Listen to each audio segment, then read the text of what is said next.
అందరికీ నమస్కారం. వైకుంఠ ఏకాదశి పూజా విధానం. వైకుంఠ ఏకాదశి 2025 డిసెంబర్ 30 మంగళవారం రోజున వస్తుంది.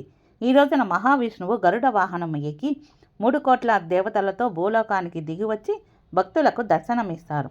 ఈరోజు చేసే పూజలు దాన ధర్మాల వలన అనేక జన్మల పుణ్యఫలం లభిస్తుంది. ముక్కోటి ఏకాదశి నాడు ఉత్తర ద్వారం గుండా శ్రీ మహావిష్ణువు దర్శించుకుంటే వైకుంఠ ప్రాప్తి కలుగుతుంది. వైకుంఠ ఏకాదశి రోజున ఉదయం 5 గంటలకే నిద్రలేచి స్నానమాచరించి శుభ్రమైన దుస్తులు ధరించాలి. గడపకు పసుపు రాసి కుంకుమార్తి తోరణాలు ముగ్గులతో తీర్చిదిద్దాలి.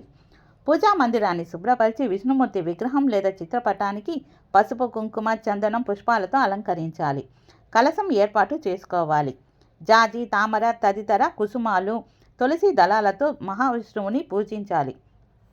పాయసం కేసరి చక్కెర పొంగలి గుగ్గుళ్ళు లేదా పాలు బెల్లం నెయ్యితో చేసిన పదార్థాలను నివేదించాలి. అరటి పండ్లను నైవేద్యంగా సమర్పించి శ్రీ మహావిష్ణువుని స్తుతించాలి. మట్టి ప్రమిదల్లో 5 తామర వత్తులను వెలిగించాలి. ముక్కోటి ఏకాదశి నాడు చేసే విష్ణు పూజ గీతా పారాయణం గోవింద నామస్మరణ పురాణ శ్రవణం మోక్షప్రాప్తిని కలిగిస్తాయి. ఓం నమో నారాయణాయ నమః అనే మంత్రాన్ని 108 సార్లు జపిస్తే అనుకున్న కార్యాలు దిగ్విజయంగా పూర్తవుతాయి. శ్రీ మహావిష్ణువుని యథాశక్తిగా పూజించి ఏకాదశి నాడు ఉపవాసం ఉండి జాగరణ చేసి ద్వాదశి ముగిసేలోపు ఉపవాసం విరమించాలి.